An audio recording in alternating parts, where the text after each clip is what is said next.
ইন্নাল হামদুলিল্লাহ ওয়াসসালাতু ওয়াসসালামু আলা রাসূলিল্লাহ আম্মা বাদ। আহলুস সুন্নাহ ওয়াল জামাআতের স্বীকৃত আকীদা হলো শেষ জামানায় ইমাম মাহদির আবির্ভাব ঘটবে। তার আবির্ভাবের বিষয়টি এত অধিক সংখ্যক হাদিস দ্বারা প্রমাণিত যে মুহাদ্দিসগণ বলেন বিষয়টি মুতাওয়াতিরের স্তরে পৌঁছে গেছে, তাই এতে সন্দেহের কোনো অবকাশ নেই। ইমাম শাওকানি রাহিমাহুল্লাহ বলেন ইমাম মাহদি সম্পর্কে 50টি হাদিস ও 28টি আসার পাওয়া গেছে। শেখ আব্দুল মুহসিন আব্বাদ রাহিমাহুল্লাহ মোট 26 জন সাহাবীর নাম উল্লেখ করেছেন যারা ইমাম মাহদি বিষয়ক হাদিস বর্ণনা করেছেন। অতএব যারা ইমাম মাহদির আবির্ভাবকে অস্বীকার করে তারা নিঃসন্দেহে আহলুস সুন্নাহ ওয়াল জামাআত থেকে বিচ্যুত। আখিরুজ্জামান সিরিজের গত দুটি পর্বে আমরা কিয়ামতের ছোট বড় আলামতসমূহ নিয়ে আলোচনা করেছি। ইমাম মাহদির আবির্ভাব হলো ছোট আলামত ও বড় আলামতের মাঝখানে পার্থক্য রেখা।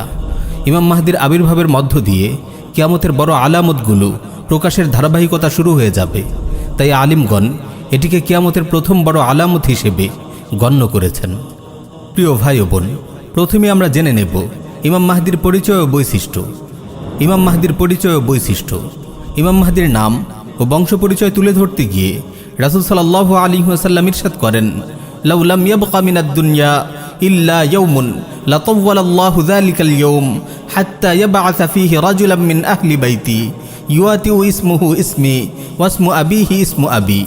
যদি দুনিয়ার মাত্র একটি দিনও বাকি থাকে, আল্লাহ তাআলা সেই দিনটিকে দীর্ঘায়িত করে হলেও আমার বংশ থেকে এমন একজন মানুষ পাঠাবেন যার নাম আমার নামের অনুরূপ হবে এবং যার পিতার নাম আমার পিতার নামের অনুরূপ হবে। এখান থেকে বোঝা যায় তিনি মাহদি নামে প্রসিদ্ধ হলেও তার আসল নাম হবে মুহাম্মদ বা আহমদ। তার পিতার নাম হবে আব্দুল্লাহ। তিনি রাসূল সাল্লাল্লাহু আলাইহি ওয়াসাল্লামের বংশ থেকে আসবেন। ইমাম মাহদির দৈহিক বৈশিষ্ট্যের বিবরণ জানতে আমরা সুনান আবু দাউদে বর্ণিত একটি সহিহ হাদিস আপনাদের শোনাব। রাসূল সাল্লাল্লাহু আলাইহি ওয়াসাল্লাম ইরশাদ করেন, আল মাহদিয়্যু মিন্নি আজলাল জাবহা আকনাল আনফ ইয়ামলাউল আরদা কিসতান ওয়া আদলা কামা মুলিআত জাওরান ওয়া যুলমা ইয়ামলিকু 7 সিনিন। মাহদি আমার বংশ থেকে আসবে, তার কপাল প্রশস্ত এবং নাক উঁচু হবে। তিনি পৃথিবীকে ন্যায় ও ইনসাফে ভরে তুলবেন যেভাবে সেটি অন্যায় ও জুলুমে ভরে ছিল। তিনি 7 বছর রাজত্ব করবেন। প্রিয় ভাই ও বোন, মুসলিম উম্মার এই দুর্দিনে আমাদের মনে বারবার উকি দেয় ইমাম মাহদির কথা। মনে বারবার প্রশ্ন জাগে, তিনি কে হবেন, কেমন হবেন, কবে তিনি আসবেন। চলুন সহিহ হাদিসের আলোকে বিষয়গুলো একে একে জানা যাক। ইমাম মাহদি তাইফাতুল মানসুরার আমির। সহিহ মুসলিমে এসেছে রাসূল সাল্লাল্লাহু আলাইহি ওয়াসাল্লাম ইরশাদ করেন, লা তাযালু তাইফাতুম মিন উম্মতি ইউকাতিলুনা আলাল হক যাহিরিনা ইলা ইয়াউমিল কিয়ামাহ। قال فينزل عيسى ابن مريم صلى الله عليه وسلم فيقول أميرهم تعال صل لنا فيقول لا إن بعضكم على بعض أمراء تكرمة الله هذه الأمة। আমার উম্মতের একটি দল কিয়ামত পর্যন্ত হকের পক্ষে লড়াই করতে থাকবে এবং তারা বিজয়ী থাকবে। তারপর ঈসা আলাইহিস সালাম অবতরণ করবেন। তখন ওই দলটির আমির তাকে বলবেন, আপনি সালাতের ইমামতি করুন। ঈসা আলাইহিস সালাম বলবেন, না, তোমরা একে অপরের নেতৃত্ব দেবে। এটি হলো এই উম্মতকে আল্লাহর দেয়া মর্যাদা। এক হাদিসে আছে, আমিরুহুমুল মাহদি, অর্থাৎ তাদের আমির মাহদি ঈসা আলাইহিস সালামকে সালাতের ইমামতি করার অনুরোধ করবেন। ইমাম ইবনুল কাইয়িম রাহিমাহুল্লাহ আল মানারুল মুনিফ গ্রন্থে হাদিসটির সনদ সম্পর্কে বলেছেন, ইসনাদুহু জাইয়িদ, অর্থাৎ হাদিসটির বর্ণনা সূত্র উত্তম। এই হাদিস থেকে বোঝা যায় ইমাম মাহদি মুকাতিলিন ও মুজাহিদিনদের একজন হবেন। তিনি এসে পূর্ব থেকে চলমান জিহাদের নেতৃত্ব গ্রহণ করবেন এবং জিহাদকে বৈশ্বিক পরিমণ্ডলে বিস্তৃত করবেন। সম্মিলিত কুফফার বাহিনীর বিরুদ্ধে লড়াই করবেন এবং অবশেষে গোটা পৃথিবীর প্রতি ইঞ্চি ভূমিতে ইসলামী খিলাফা প্রতিষ্ঠা করবেন। তার নেতৃত্বে আল্লাহর জমিনে কায়েম হবে আল্লাহর নাজিলকৃত শরিয়া। তার মাধ্যমে বাস্তবায়িত হবে রাসূলুল্লাহ সাল্লাল্লাহু আলাইহি ওয়াসাল্লামের এই মোবারক ভবিষ্যৎবাণী, ইন্নাল্লাহা যাওয়ালিল আরদা ফারাআইতু মাশারিকাহা ওয়া মাগারিবাহা ওয়া ইন্না উম্মতি সায়াবলুগু মুলকুহা মা যুয়ালি মিনহা। আল্লাহ তাআলা গোটা পৃথিবীকে সংকুচিত করে আমার সামনে রেখে দিলেন। আমি এর পূর্ব থেকে পশ্চিম প্রান্ত পর্যন্ত দেখেছি। এই পুরো অংশে আমার উম্মতের কর্তৃত্ব প্রতিষ্ঠিত হবে। প্রিয় ভাই ও বোন, কেমন হবে খলিফা মাহদির শাসনকাল? চলুন রাসূলুল্লাহর একটি হাদিস থেকে বিষয়টি জেনে নেওয়া যাক। রাসূল সাল্লাল্লাহু আলাইহি ওয়াসাল্লাম ইরশাদ করেন, উবাশশিরুকুম বিল মাহদি ইউবআসু ফি উম্মতি আলা ইখতিলাফিন মিনান নাস ওয়া জালাজিলা ফায়ামলাউল আরদা কিসতান ওয়া আদলা কামা মুলিআত জাওরান ওয়া যুলমা ওয়া ইয়ারদা আনহু সাকিনুস সামা ওয়া সাকিনুল আরদ ওয়া ইয়ামলাউল্লাহু কুলুবা উম্মতি মুহাম্মাদিন গিনা। আমি তোমাদেরকে মাহদির সুসংবাদ দিচ্ছি। আমার উম্মতের অনৈক্য ও অস্থিরতার সময় তিনি আবির্ভূত হবেন। তিনি জুলুম অত্যাচারে ভরা পৃথিবীকে ন্যায় ও ইনসাফে পূর্ণ করে তুলবেন। আসমানবাসী ও জমিনবাসী সবাই তার প্রতি সন্তুষ্ট থাকবে। তার শাসনকালে আল্লাহ তাআলা উম্মতে মুহাম্মাদির অন্তরকে প্রাচুর্যে পূর্ণ করে দিবেন। সুনান ইবনে মাজায় বর্ণিত একটি সহিহ হাদিস এসেছে, রাসূল সাল্লাল্লাহু আলাইহি ওয়াসাল্লাম ইরশাদ করেন, ইয়াকুনু ফি উম্মতি আল মাহদিয়্যু ইন কুসিরা ফাসাবউন ওয়া ইল্লা ফাতিসউন ফাতানআমু ফীহি উম্মতি নি'মাতান লাম ইয়ানআমু মিসলাহা কাত্তু তুতা উকুলাহা ওয়া লা তাদখিরু মিনহুম শাইআ ওয়াল মালু ইয়াওমা ইযিন কুদুস ফায়াকুমু আর-রাজুল ফায়াকুলু ইয়া মাহদি আ'তিনি ফায়াকুলু খুয। আমার উম্মতের মাঝে ইমাম মাহদি আসবে। তিনি কমপক্ষে 7 বছর, অন্যথায় 8 বা 9 বছর রাজত্ব করবেন। তখন আমার উম্মত এমন সুখ ও সমৃদ্ধিতে দিনাতিপাত করবে যা তারা ইতিপূর্বে কখনো করেনি। জমিন তার সকল শস্য সম্ভার বের করে দেবে, কিছুই আটকে রাখবে না। আর তখন রাশি রাশি সম্পদের স্তূপ দাঁড়িয়ে যাবে। লোকেরা এসে বলবে, হে মাহদি, আমাকে দান করুন।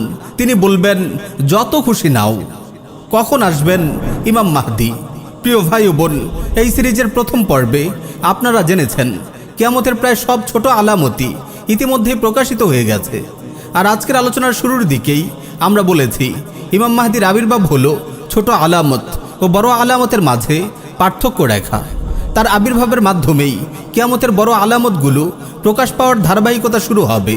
তাই গবেষক আলিমদের মতে ইমাম মাহদির আবির্ভাবের সময় ঘনিয়ে এসেছে। কুফর, শিরক ও জুলুমের সাম্রাজ্য যতই বিস্তৃত ও সর্বগ্রাসী হচ্ছে, ইমাম মাহদির আবির্ভাবের সময় ততই কাছে চলে আসছে। অনেক বিভ্রান্ত লোক ইমাম মাহদি আগমনের দিন তারিখ পর্যন্ত বলে ফেলেন। নির্দিষ্ট করে এরকম কিছু দাবি করা জাহালাতের পরিচয়। কারণ কোরআন সুন্নাহ থেকে ইমাম মাহদি সম্পর্কে যতটুকু জানা যায়, এর মাধ্যমে দিন তারিখ নির্ধারণ করা অসম্ভব। ইমাম মাহদির সঙ্গে কারা হবেন? ইমাম মাহদির বিষয়টি নিয়ে অনেক ভাইদের মাঝে বাড়াবাড়ি ও ছাড়াছাড়ি দেখা যায়। অনেক বিভ্রান্ত ভাই মনে করেন ইমাম মাহদি আসার আগ পর্যন্ত ইআদাদ ও জিহাদের ফরজিয়াত আদায় করার দায়িত্ব তার নেই। অনেক ভাই 4 দেয়ালের ভেতর তাত্ত্বিক দিন চর্চা করে তৃপ্তির ঢেকুর তুলেন আর বলেন ইমাম মাহদি এলে তিনিই সবার আগে ইমাম মাহদির দলে যোগ দেবেন। আবার অনেকেই নববী মানহাজ থেকে সরে পড়ে নানা অনইসলামিক পন্থায় দিন কায়েমের স্বপ্ন দেখেন। সেই সঙ্গে কোমর বেঁধে ইআদাদ ও জিহাদের বিরোধিতা করেন। আবার এই অদ্ভুত দাবিও করেন যে ইমাম মাহদি এলে তিনিই সবার আগে তার দলে যোগ দেবেন। আল্লাহ এসব ভাইদের হেদায়েত দান করুন। প্রিয় ভাই ও বোন, ইমাম মাহদি এসে তার কারামতের মাধ্যমে পুরো পৃথিবীকে চোখের পলকে বদলে ফেলবেন এমন কোনো কথা কোরআন সুন্নায় নেই।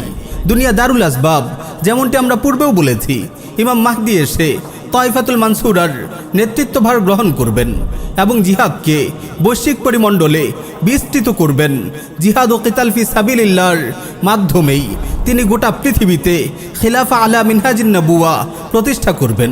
তিনি এসে দাড়ি পাল্লা কিংবা মিনার মার্কায় নির্বাচন করবেন না। রাস্তায় কর্মীদের নিয়ে বিক্ষোভ মিছিল করবেন না।